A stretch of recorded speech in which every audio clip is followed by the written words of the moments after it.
Hello, everybody. We are going to get started as people finish logging in. Just want to welcome you for joining us today for today's presentation on planning with purpose, the pitfalls and building a stronger business future. So this is the first in a series of 4. Feel free to join the whole series or just the ones that you need information on, but we will be offering them all. They will slightly build off of each other. So just thank you for joining us. Want to get started, and I'll do a little bit of housekeeping for everyone today. But today's presentations will be exploring why planning matters and how it's going to impact growth or stagnation for your business. Managing change in the future is always incredibly difficult, but when is the right time to get started? How do you get started? At what point? And then also too, is this a family-owned business? Is it being passed to another generation? Is it being sold? Or do you work for a company and you're part of that planning process? So we'll go through all of that today. I'm going to touch base real quick on the housekeeping. There is a toolbar, should be on the right-hand side of your screen. In there, you will find a copy of today's presentation and also full bios of our experts. You can go ahead and open those up, print them, open it on another screen. Also, too, there's a question section. Feel free to open that. Put questions in there anytime. We'll get them answered throughout the presentation. As soon as the webinar ends, you will get a survey pop up. If you could complete that, let us know how the webinar was. If you want to meet with any of our experts one-on-one, and if you have any additional questions, you can put them in there. This afternoon, I will send an email to you with a copy of the recorded session and a link again to the slides, so you will get that this afternoon. So without further ado, let's talk about who our presenters and experts are. We have Andy Moon, Mark Firm, Al Morato, and Adam Ohar that all be joining throughout the series for different parts, but with us today. They are all CPAs here at the firm and different levels of, between partners and principal in different areas throughout the firm of tax, audit, accounting, valuations, things like that. So we have a good group for you today. I won't get into all of it. You can read it in their bios. So to keep things moving, I do have a quick poll question so our experts can learn a little bit about you before we get started, and that way they can adjust their questions accordingly. If I can find my mouse, I'll open up the poll. So the first question is, my business is, just trying to see, first generation, second, third, work for others. Where do we think this is going to come in, guys? It's a little glimpse of who our audience is. Anyone have a pick? I'll go with second generation, the most of the participants. I'll go first. Okay, give everyone just another minute to fill it out. All right, I'm going to close it out in 3, 2, 1. Let's see where everybody's at. All right, kind of a nice split. Mixed range here, first, second, some others in here. And then I just have one more question I am going to ask you all. I have already started the process, just getting started. Okay, Al and Andy, where do you think we are with this group? I think I know I need to. Probably. That's where I would say we're at. I know I need to, but I have to start. All right. Now you'll know how to direct your comments today and examples to share. So give everyone just another 15 seconds to fill it out. All right, I'm going to close it just to share with the group. We do kind of have, again, a nice mixed split here. So a little bit of everybody in every stage. So I am going to hand this over to Mark to get us started with our topics today and get everything going. It's great. Well, thanks. It's great to have everybody here with us today and my fellow co-presenters, Andy, Al, and Adam. And great to celebrate a post Bills win too this week for those that are in the Buffalo area. Unfortunately, I think we got some folks from Toronto, and unfortunately, we did not see a Toronto Blue Jays win, but hopefully maybe next year. So yeah, today it's Carolyn mentioned we're going to talk about business planning, maybe a focus on exit planning, when to start, when to start, why does it matter, and how early should I start? Maybe some common misconceptions and other costly mistakes that we've seen businesses make. How to get started, and probably maybe a little bit of a debate on that. And I'm going to also talk us through what we're calling a circle of process, or the steps that you need to start to think about. It's a real nice visual and some of the things that you want to start to plan in advance, and along the way maybe provide some real world examples. I think when we talk about exit options, I think there's one of the things when we talk to clients about this, many times they're gravitated right towards a third party seller. Like they assume that they maybe need to sell the business. But there's many other options that we do try to talk to them about. It's the first being the intergenerational transference. Are your kids able to, and or are they interested in taking over the business? And many times they're not. And so what are those other options? It could be a management buyout. And one of the struggles that we find there is sometimes management does not have the financial wherewithal, right, to consummate a transaction or a buyout. But there's many different options, right? There's the seller can hold notes, a bank can get involved, so there's all sorts of different options. But if that's not an option, an employee stock ownership plan is a more common conversation that we're having with our clients. I think so. I've been doing this for 31 years, and I probably had more conversations about ESOPs in the last 2 years than I did in the first 29. It seemed for some reason ESOPs went out of vogue.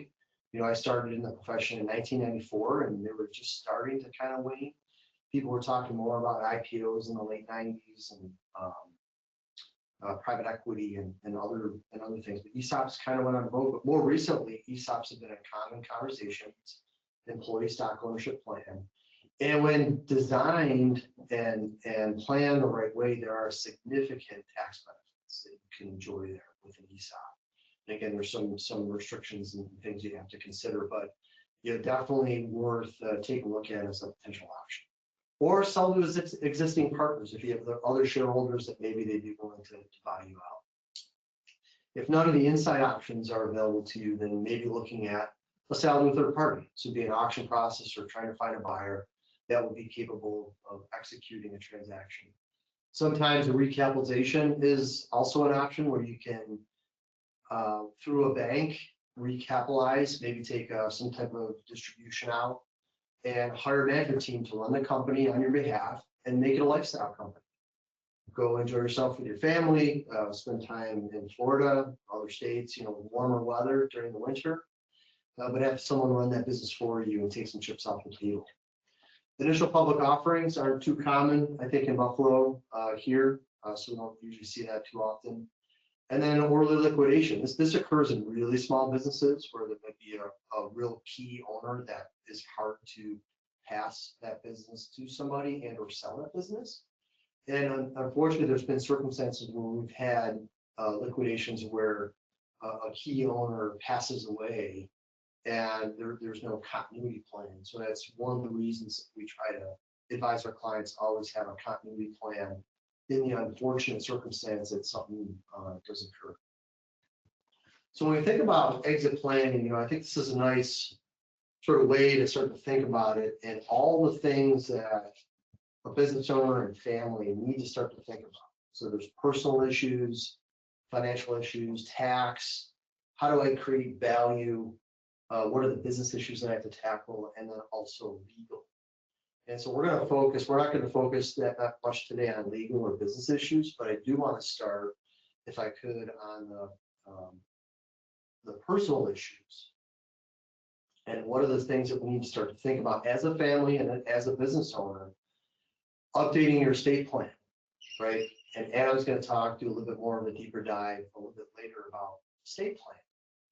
And some people start to think about, okay, what are the federal limits on the estate plan and things like that, but you also have to consider the state that you reside in New York, where we have most of our clients are residing in. There's a cliff tax. So I think it's what, Adam, 7.2 million-ish or something like that.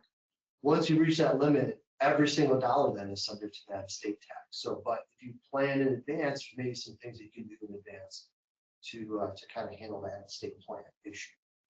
Gift and trust strategies. So when you're thinking about intergenerational transfers, what can you do now to help mitigate the tax implications and to effectuate a gift and trust strategy effectively? And I think Adam's going to cover maybe some of those things too. Doing a base valuation. What is my business worth? And Al's going to speak a little bit later about valuation topics. And when do I do, and what are the different purposes of a valuation? It's really important to understand that base value, because we find that most businesses tend to overvalue their business without really doing a thorough analysis of their profitability and some of the other factors that go into the value of a business. So doing that baseline to understand, am I at a point that I'm going to achieve my financial objectives as an individual and as a family? Is that going to be enough to achieve those objectives? And what can we do if the valuation is too low? What can we do to enhance those values? And we're going to talk a little bit later on value creation, some of the levers that you can pull. So life insurance review, this is important, especially for key shareholders that have other partners, to make sure that you have adequate life insurance, that if something were to happen, there's an appropriate means by which to buy that shareholder out and take care of the shareholder's family. And then investment advisory, what do our personal investments look like, and how should I start thinking about that investment plan so that when I do exit that business, I know what that looks like and be able to minimize tax as well as maximize. So in terms of financial issues, these are mostly internal financial reporting. We start to talk to clients, hopefully well in advance, of planning for a potential exit. And I kind of analogize this to when you want to sell a house, right? You don't wake up one morning, decide to sell your house, put up a sign, and start letting people in the house to look at it. Usually you paint the walls, right? Do some gardening, mow the lawn. You make the house look better. And this is from a financial reporting perspective. Doing this in advance really helps increase value. And so doing an internal quality of earnings is what we call this. Really understanding what do my ongoing earnings look like? Because all too often we have clients, when they're ready to sell, they show a buyer their tax returns, right? Tax returns are probably not the best first place to go to understand what your earnings look like, because tax rules are a little bit different than financial reporting. So having that internal quality of earnings done, identifying non-recurring income and expenses, and be able to present that in a consumable way to a buyer is really important. And then updating that periodically so that as you get questions about your business, it's something that you can present if you so choose. Financial statement readiness, clean up your books, right? Make sure you can close your books in a relatively timely fashion. And how accurate are they? Looking at your internal controls and procedures to make sure that you're working effectively. We find that the value is enhanced when your business is efficient and your internal controls are adequate. Also, shifting your mindset from tax planning, as a personal, as an individual business owner, sometimes we think minimize tax. But now that if you're getting ready to sell a business, it's how do I maximize EBITDA? EBITDA being earnings before interest, taxes, depreciation, and amortization. It's important to maximize earnings, because the higher earnings are, typically a buyer's going to pay you more for that business. So it's a shifting mindset. And then assessing your working capital. One of the common mistakes that we find clients make is when they're getting ready to sell a business, they assume that they're going to be able to keep working capital when they sell the business. That's not usually the case. Working capital is built into the value of the business, and you're expected to deliver that to the buyer. So how is that net working capital sufficient? Or is it deficient in understanding how you can make corrections as necessary? So in terms of the tax issues, and I think I may pull my partner, Andy Moon, into some of these things. One of the common things, and maybe you can take the first one, state and local taxes. This seems to be a sort of a hidden area where we find deals blowing up.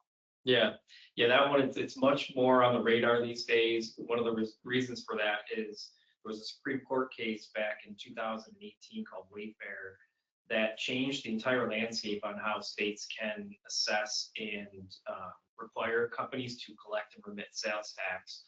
So as a result, you no longer need a physical presence in these states, and just simply by selling your product or your services in these states, you could be required to collect and remit sales tax. And so this is oftentimes the largest off-balance sheet liability that a company might have if they're not properly addressing these issues. And those off-balance sheet liabilities become huge red flags during due diligence, and they can extremely suppress either value or they can make an entire deal go away. So it's something that pre-planning is very important if you're trying to sell, making sure you're addressing these and addressing the issues beforehand. And if you're on the buy side, making sure you're including that in your due diligence and when you're exploring that new business to make sure that you're not stepping into a liability that you don't want to. One of the key issues there too is most folks will say, well, I'm doing an asset sale or purchase simply because I don't want that legal issue. These survive that. It does not require a stock sale. Many state and local sales tax liabilities follow the company, whether it's an asset sale or not. So it is very, very important. And whether or not you have protection in your contract, your APA, those can be helpful, but at the end of the day, that takes legal proceedings and attorney time to maybe make yourself whole, and that can be costly as well. So it's better to address up front than to rely on protection from an APA contract or just guarantees or warranties from the seller. Yeah, we had a situation, we had a client, I think the transaction price was about 60 million. And the buyer was concerned about the state and local tax exposure, I think conservatively estimated to be about 18 million. And so what they required the seller to do is actually pull back close to that number, so that the wait to see if their issues would come out of some of their review post-transaction, and would release that those monies from escrow once they found out that the liabilities weren't as high. But as a seller, you don't want to have that uncertainty, right? Take care of this, clean it up in advance, and then you can sleep better at night that you're not going to have a significant change in terms on the transaction. Yeah, So, and I'll just real quick, that is something that we have a dedicated state and local tax team that does this work for us and our clients. So they can work with companies and help you plan for this. They can help you do what they call voluntary disclosures, amnesty programs, all of that work to help limit your liabilities and set a cutoff so that you can come in with a clean letter and a clean slate if you're going through a sale. So definitely something we can plan and often help our clients with. Yeah, so the other area too on tax structure, and I think I think back to you then on I think one of the common things that we find is what your current structure of the corporation, particularly with C corps. And so I don't know if you want to kind of talk through C corps versus S corps and when to start to think about timing of that, as well as some of the issues that we run into.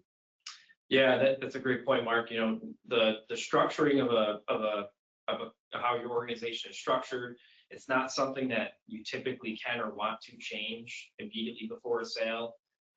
It usually doesn't have the tax effects that you're hoping for, but those are things that can be looked at and addressed, years in advance that can have significant tax savings for you on the event of the sale. If you are a C corporation, it's something you'll definitely want to look at because of the 2 layers of tax in a C corporation.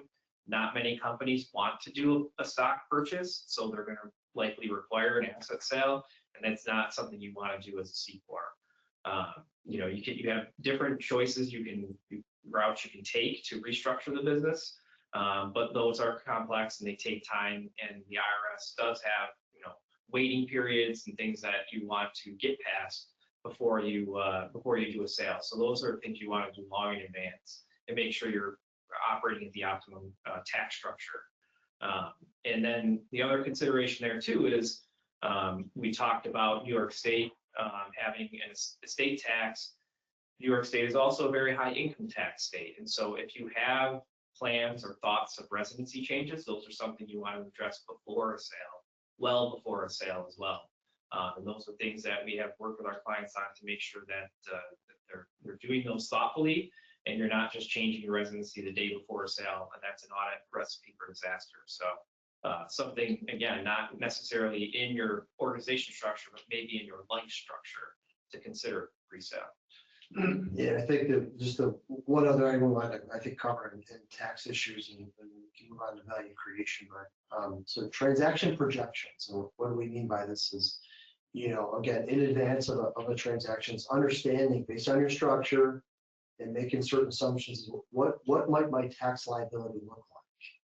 Because all too often our clients get excited about, say, a $50 million purchase price, but then you realize after they pay all their tax, it's significantly less than that.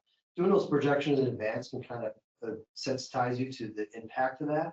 And are there planning things that we can do in advance to try to limit that to the extent possible? So in terms of value creation, and what do I talk about? Because we talked about the baseline valuation. And one clients that we really appreciate, a recent client that came on board was talking about eventually needing to come up with an exit plan, but knowing that the value wasn't quite there, they said, well, what are the types of things that we can do to enhance that value? And there's definitely levers that you can sort of pull, if you will.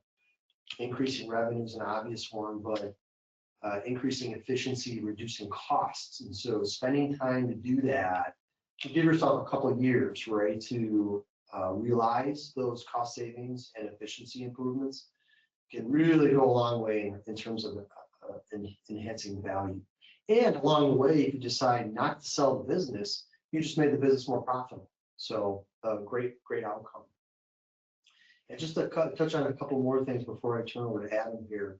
So risk identification is an area too that, again, in preparing to exit the business, what risks are resident with there? We talked about sales and use tax is one. The other things are customer concentration. If you have a customer concentration, then try to expand your customer base, because that generally enhances the value of your business. Or are there other risks? Environmental risks is another common example. And then the other thing we advise clients do is benchmarking. It's an important aspect of where do I sit compared to my peers, and what might I learn from that, from one of the changes that I can make in my business to make myself more valuable. In fact, just one other item I wanted to mention is business process improvement is a key area here in terms of increasing profitability. We actually work with a local company, many have heard of, Meliora. They do an amazing job of helping companies when they make tiny changes to processes and business processes. The significant impact that can have on profitability can really enhance value. So I think, Adam, we're going to turn over to you on the estate plan. Yeah, so Mark, one of the things I wanted to ask you, I know backtracking a bit, are you finding it more and more common with the business owners, children don't want to get involved in the business, which is then almost, causing a lengthier plan to sell for all the stuff you just mentioned, whether it's value creation and all the income tax compliance issues? Yeah, it's a great observation. Yeah, because I think especially in the Buffalo market, Western New York, is that we found that kids have left the area, right, for opportunities, and they don't want to come back. They want to come back and run mom and dad's business, or they're just not interested, or many times not capable. And sometimes it's the hardest conversation to have with their parents, right? As your kids, they're interested, you want them to take over the business, but if they're not capable, you're at risk of losing your legacy. So it's a good point. Okay, so I'm going to briefly talk about some estate planning considerations. And I know prior to this, a lot of the focus has been on business, but if you're a business owner, you also have a family and probably significant personal assets to plan for as well. One of the main talking points about estate planning is the first thing to accomplish is organization. We call it the emergency binder. It's a single core document binder, really all accessible in one place. It includes all the key documents: a will, trust agreement, healthcare proxy, power of attorney. It's certainly important to have all these documents ready if there is, a time of crisis, death, or incapacitation. You want your loved ones or trusted advisors to be able to locate the documents so they can act quickly. It's also certainly worth reviewing every few years to make sure that they are all still up to date, and in line with your objectives. Laws change, family dynamics change, so a review of all these documents periodically is really good practice. Along the same lines of an emergency binder, it's also good practice to review your asset titling and beneficiary designations. So, many assets pass outside of the will, so making sure that these designations align with your estate plan is an important part of the process. Retirement accounts, life insurance policies, joint accounts. These are some of the accounts you'll see that, the designations can be assigned, and then these will supersede any directives in the will. So as any life events happen, or whether it's quarterly or annually, it's important to review the designations to make sure they are still current. It's not uncommon for, someone to forget to remove an ex-spouse from their employer 401k plan, and there's really not a lot you can do, upon that designation kicking in. So just remember to review those periodically. Estate tax exposure. I'll talk a little bit more about this on the next slide. Another key ingredient to any estate plan is mitigating any exposure to federal or New York estate taxes or whatever state you might be a resident of. Again, with a lot of this planning for it is a moving target. Tax laws change, which we just recently saw with the One Big Beautiful Bill.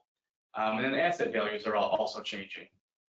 So it's important to have a well-executed estate plan, and you're probably going to have to review this annually as well too to make sure everything's still current and on track. And again, to some of the other core objectives as you work through your estate plan, there's certainly a lot of considerations and some goals here. I'll just run through a few of them. Asset protection and preservation. That's one of the key elements. You want to make sure your hard-earned assets are safeguarded from creditors, taxes, mismanagement, whether that's from your beneficiaries themselves. Control. We call it the who, when, and where. You have the decision-making power over how your assets get distributed when you're gone. Providing for loved ones. You want to make sure your spouse is provided for, can maintain a comfortable lifestyle. Your kids, you want to make sure they're protected as well. Certainly in the case where, the surviving spouse remarries, you want to make sure that, your hard-earned assets do end up into your kids' hands. There's also issues of illiquidity. This is common for closely held or family businesses. Making sure you have the right documents in place to allow the business to carry on really without any interruptions or forced liquidations. Family dynamics is another one. Everyone's estate plan is not going to be the same. It's really the case for business dynamics too. So there's a lot at play. So, making sure you have the time to work through all these dynamics and make sure everyone's taken care of. And again, it's all about just everything running smoothly and, without interruptions if something were to happen. Probate avoidance is another one. That's really been the big one over the past few years, especially with the lengthy delays at the surrogate's court right now. And probate is it's a legal process to validate a decedent's will. Very costly, very lengthy, and the proceedings are part of public record. So, a lot of clients now, they like their confidentiality. So a lot of the estate planning has surrounded avoiding probate, which is generally pretty simple, but it's just making sure you have the documents in place. And then planning for incapacity. It isn't solely focused on what happens after death. If you are incapacitated, do you have the proper plan in place to allow a trusted person, to step in and handle your affairs? Yeah, as mentioned by Mark before, I'll talk a little bit about really the importance of starting your estate plan early, and specifically with the federal New York state taxes. You know, the earlier you start, there'll be a greater opportunity for estate freezing techniques. And estate freezing refers to making lifetime gifts of your assets now to lock in their estate values. You know, the benefit of doing so is any future appreciation that will occur out of your estate. So this will leave more money in the hands of your beneficiaries. You know, and also we have these high rates now, which I'll talk about. You know, the One Big Beautiful Bill Act did recently increase the federal exemption to 15 million, as well as made it permanent with future adjustments for inflation. So if you didn't really take advantage of the higher rates over the past few years, you got lucky. It's a great time to start now. You know, especially considering what we're seeing in the markets, assets can grow quickly. So you might not have an estate problem now, you know, but fast forward 20 years or even 5, you know, that your estate's really compounded value, thereby putting you in a problem. So proper early planning is key. If you are a New York resident, some, you know, advanced planning might be needed. First, the estate exclusion is, let's say 7.2 million. So it's about half of the federal exclusion, but New York works a little bit differently. For federal purposes, you're only going to get taxed on the amount of your estate over the exemption. For New York, once you cross that 7.2 number, the entire estate becomes taxable from $1. So they call it the cliff tax. So, you know, it requires a bit more advanced planning. Secondly, due to the fact that New York doesn't offer portability. So for married filing taxpayers, any unused exemption of the first to die spouse is lost. For federal purposes, married taxpayers, they essentially have 30 million of exemption to play with. You know, if any unused exemption of the first spouse will, they call it port over to the second spouse. For New York, they don't offer portability. So if you're a married taxpayer with a net worth of 10 million, it probably doesn't make sense to just leave all the assets to the surviving spouse. So what's going to happen is when that spouse dies, $10 million of assets, the entire estate is going to be taxable. There are some simple tools that you can put in place to limit this. Credit shelter trusts are great. Lifetime Giving Now is another great playbook for New York residents. And Adam, just on that point, the Lifetime Giving Now, another purpose or reason to consider that, even if you are under the federal estate tax, is that you can help with the New York estate tax. But then also, if you are, you know, considering a business sale, the sooner you can plan for those gifts and those transfers either into trust or to other, you know, beneficiaries, the value of that business may be very different today than it would be in 2 or 3 years, right? The value for a gifting purpose is based off of what we call fair market value, which Al will likely talk about later. Whereas many times businesses are not sold for fair market value, they're sold for strategic value or synergistic value, which is a different what we call premise of value, and oftentimes is higher than the fair market value. However, it's very difficult to establish that the gift made a month before a sale should be different than what the actual sales price was for.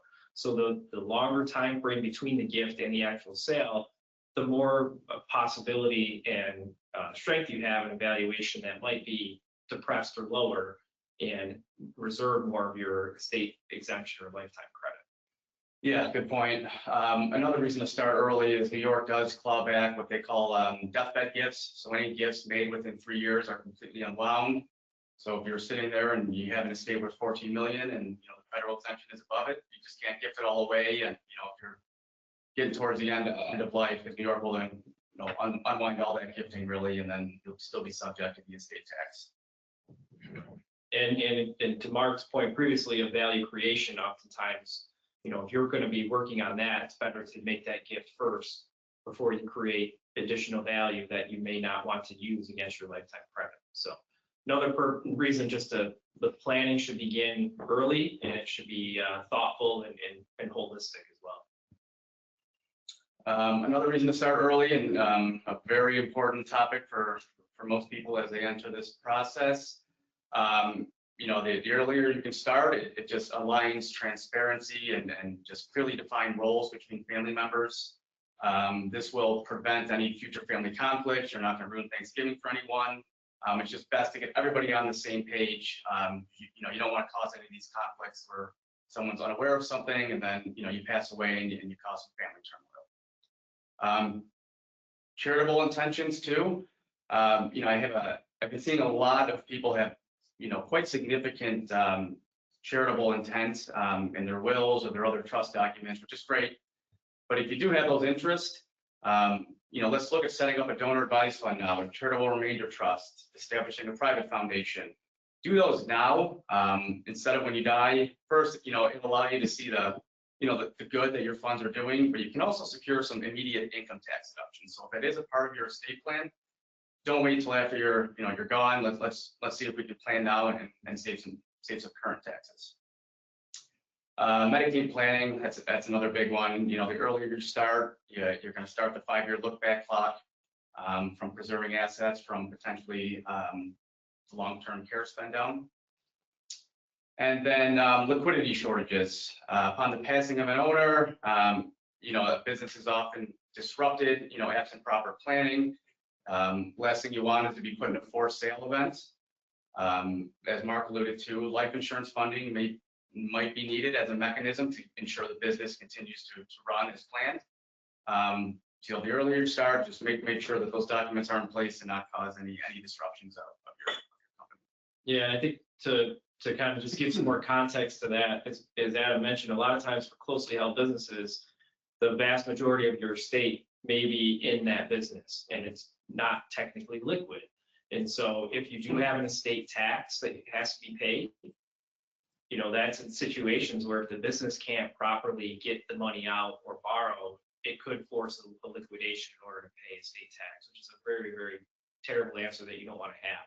Other reasons that consider life insurance is if you have businesses with unrelated, folks or third parties, if to redeem those stock, or depending on what your shareholder agreement or LLC agreement might state, you might need funding in order to effectuate those repurchases of stock in order to avoid other third parties that you may or may not want to be involved in the business from coming in and being a part of your ownership group. And so it's good to consider those and whether or not the business has the ability to fund that redemption without benefits of life insurance. Yeah, and then certainly the sooner you get life insurance, everybody knows that's a better answer. So it's good to go through those analysis now and try to plan for that liquidity needed. And then using trust as part of your business or family estate plan. And we will have another, I think it's the second webinar series or webinar in this series on November 18th, where we're going to take a deep dive into types of trust, certain strategies you can use to limit and really just effectuate all the previous stuff that was discussed. But it is one of the most powerful tools and often used tools in estate planning. At its base level, a trust is just a legal arrangement where one person, often referred to as a trustee or grantor, holds and manages assets on behalf of another person, which is typically the beneficiary. Unlike wills, trusts are not public record, so this will ensure privacy. Generally, any assets in the trust will not go through probate. So that's circles back to the probate avoidance goal that was discussed earlier.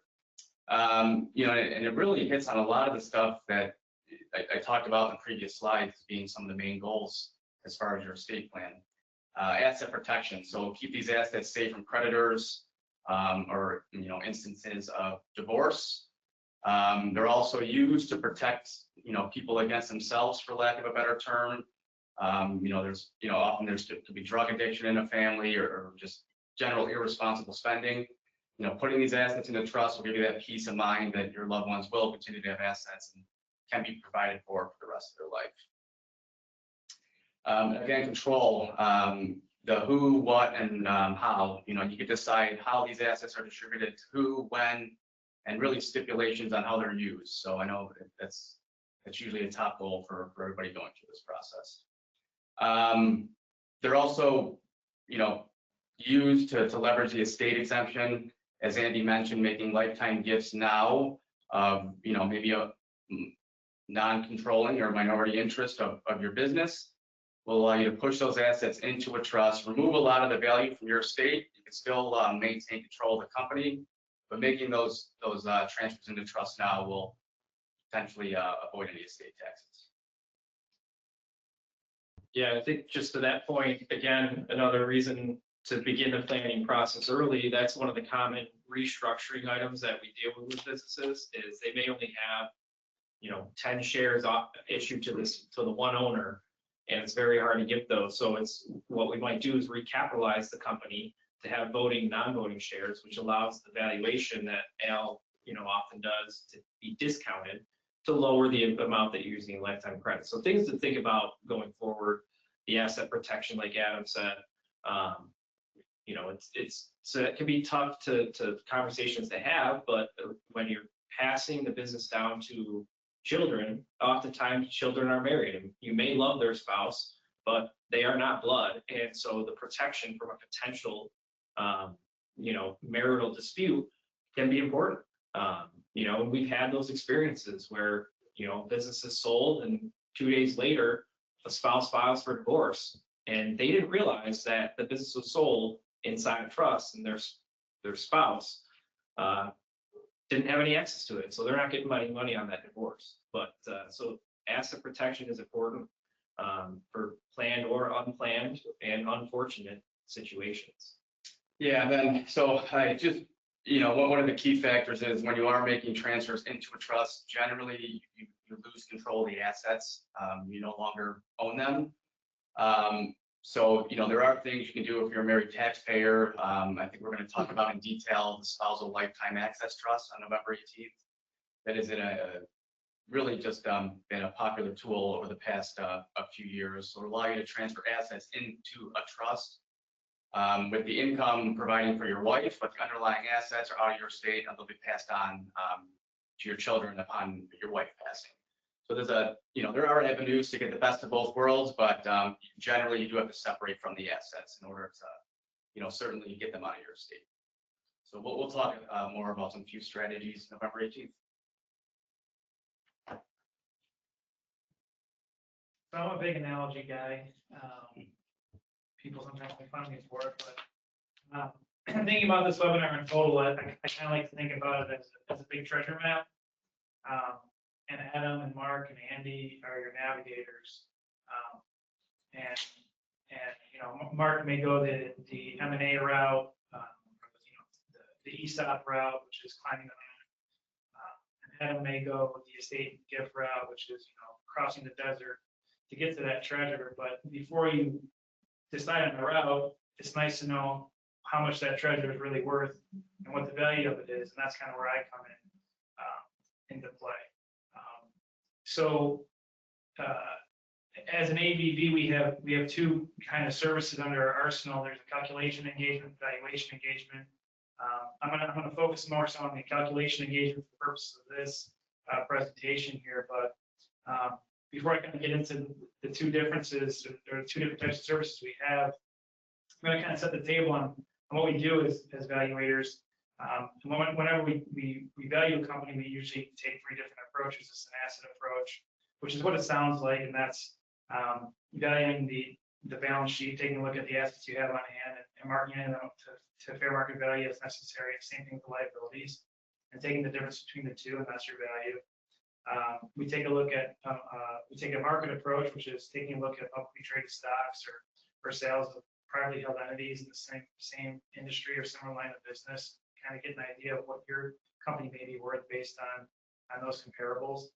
And then we can take an income approach, which is taking a look at your cash flows that your business is producing and what we expect that business to produce in the future. And taking a look at a discount rate, which is basically the risk of receiving that cash flow in the future. And that kind of goes back to Mark's earlier discussions and hitting those circles on his estate planning life cycle. Under financial issues, you talk about EBIT enhancement, so that comes into play where I'm talking about your future cash flows and how that impacts the value.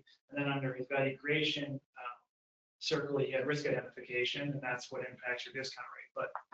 But the purpose of this discussion isn't to get into all that. That's what I'm going to touch on in my December 2nd presentation, and what drives value, enhancing your value or minimizing value in the case of state gift taxes. But knowing the different approaches to valuation, evaluation engagement takes into consideration all three of those different approaches, and it's a 70 to 100 page report, and this is more used for the reporting phase, and this is kind of when you are at the end of the road and you made your decision, and now we need to make a report to a reporting authority, like a taxing authority, in the case of state gift taxes, or we chose the ESOP route, and now we have an annual audit, we need to value the shares so we can have the audit perform. But the calculation engagement is really kind of focusing on one approach, and that's the income approach. And this is a really good tool for the planning phase, for the discussion phase, for starting out and picking your navigator, if you want it to be Adam or Mark or Andy. So you have an idea of where your value is, and now how can we go get that treasure, and what's the best way to do it. And that's why calculation engagement is a very useful tool, because it's quick to turn around. Because it is a little bit less in scope, it's obviously cheaper, but it gives you that tool to get started on, and lets you know how much that treasure is really worth. So is it worth, climbing the mountain to get it, or is it make more sense to take the river or cross the desert to get it? And you can see the different types of uses that each engagement has, bulleted under each column. Succession planning being the main bullet, because that's kind of where you're starting and turning where you want to end up. But it's good for M&A. You get an idea of your values using negotiation, and like kind of going back to, again, Mark's discussion, using that valuation to say, okay, where can I enhance my value? What are my value drivers? What are my risks to enhance that value? And financing, if you want to get internal financing or external financing, or do a recapture of your current capitalization, things like that. But those are the main reasons for the valuation. That's where I come into play. But I don't want to give away all of my 12-2 webinar today, because I'll talk to you specifically about how do we enhance that value, or minimize it, for your information, to make the best decision for you. Great, thank you guys. I'm going to skip ahead in a couple slides, just to a reminder, November 18th, you'll be hearing more on the estate planning tools from Adam and Richard, and December 2nd, you will hear more from Al and Adam again, the valuation part of it, and then wrapping up on December 16th with Mark and getting the business ready for transition, whatever that transition is. So a couple things there for you. I do have one, I'm going to go back again and kind of just finish up with one last poll question, just to kind of see where everybody is today. Now that you've had this presentation, where are you? How are you feeling? As you're doing that, I will also look to see if we have any questions to send off to our teams. Do the poll. Just close it out in another 30 seconds. We can keep everybody moving and get to our questions. I'm going to close that out. I'll just share real quick. It looks like a lot of people have some work to do, so glad that we were able to at least get them started thinking about this and maybe pointing them in the right direction. So that's perfect for one of our questions today is, where do you get started? What is the right step to, again, determine which part of the treasure map we're going after? It sounds like Al with the valuation, but kind of, what are we thinking, guys? Where do we want to send our person off to? Who should they call first? Where do we want to start? I think it starts with a conversation, honestly, with any of us, and just to get the ball rolling, get the ideas kind of formulated and flowing, and then it doesn't make sense to do evaluation at that time, and take it from there, I think. Yeah, it's a holistic approach, like everybody at once, and start ironing out some of those issues, but probably valuation is a good spot to start, and then thinking of a transition plan and what options you have for your company. Yeah, and I think to those of you that are on that are, clients of Tronco Security Associates, your first point of contact should be your tax or audit advisor. They can connect and work with us. After that, it might depend on where you are in the life cycle of your business. If you are looking for a sale in the immediate future, that might be Mark. If it's a little bit earlier in the planning, it could be Adam. And if you're brand new to owning a business, you still probably want to do some of these things. So that might be, Adam and Al or whoever. But I think that's really anybody, like Al said, you could reach out, begin the conversation. That's the best way to start. Just start by starting. How far, another question that came in, how far in advance should you start thinking about that? Like if you're expecting to retire at 60 or 65 or maybe 55 for some of our folks, is this a 2-year lead in, 5 years? Should you really be thinking at 10 years out? When should you be starting to think about this? Yeah, I think, I've heard people talk about this topic, and, I heard one person that I highly respect said one time, as soon as you start a business, think about how you're gonna exit it. Right? It seems hard to think that way. Well, time does go that fast.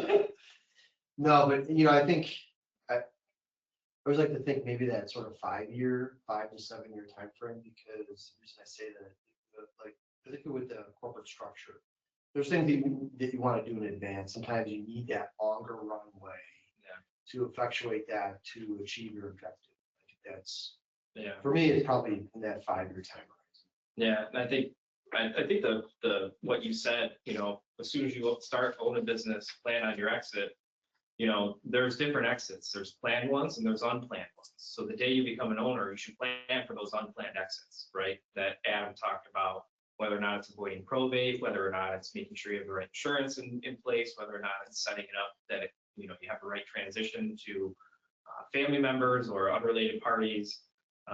Those are things you should plan for from day one, and probably revisit those plans every 5 to 10 years. And then, the planned exit is where, Mark's point is great. 7 years is probably the best, because some of the tax planning, you're going to need 5 years. So you're going to need a little bit of time in order to effectuate that tax plan. Then you're going to need to wait 5 years for it to really curate, if you will. So I think there's different types of planning that you should be doing throughout the whole process. Yeah, you might not know that 5 year period, when that metaphorical bus comes. So there's certain things that definitely worthwhile to hop on now and have some advanced planning, early planning. Yeah, unfortunately, emergencies and medical issues happen in life, so if you at least have some pencil starting plan that, somebody can pick up and carry on for you for a short period of time until you're back into your business again. So it is good to kind of have some kind of outline. I'm assuming at some point they would want to have, their financial advisor, their accounting expert, or lawyer in the room, and kind of having this conversation so everybody's on the same page. How often do you guys encourage those conversations or see those conversations? Quite a bit. You can't get everybody in a room and have your plan done in a week. It takes time. So the earlier you can do it and bring all your trusted advisors in, they're the ones who know you best. So your spouse too, get them, involved from the onset. I think it's good to have those conversations. Mm-hmm. Yeah, and it takes time, as Adam said, it takes time, because a lot of times these decisions take time to think about. Mm-hmm. As Adam mentioned, when you're doing estate planning or gifting and you're doing trusts, you're giving up control of those assets. You might be giving up access to those assets. And so those are hard decisions to make, and they take time. You gotta, have those discussions with your advisors and think about them, and sometimes have those discussions with your family too. Yeah, and you never know, the family might be involved in the business and there's potential successors, or are they not? And they're just different people within your company, and how do these changes impact them? Are they part of the plan? Are they not part of the plan? Things like that. So there's tons to think about, and even just where those people are in their life. Right. And their time frame of exiting the workforce. It's not uncommon for us to work a plan over a handful of months, 6 months, and then wait a year for a decision to be made on whose name goes where, right? Or how much per stock goes where. it's pretty common that, you know, the person making the decisions ends up being the one that stalls it. Yeah, and that plan will likely change or need to be adapted in the future. Life events happen. So it's an evolving process all the time. Great, I want to thank you guys. I think that is the questions that came in. If anybody has any last minute ones, feel free to pop them in. I do want to thank everybody for joining us today. And again, join us for the ongoing series and a little deeper dive into these subtopics. And we'll get a little bit deeper in those. So register for those and we will see you then on November 18th. Thank you, everybody. Thank you, experts, for joining us today.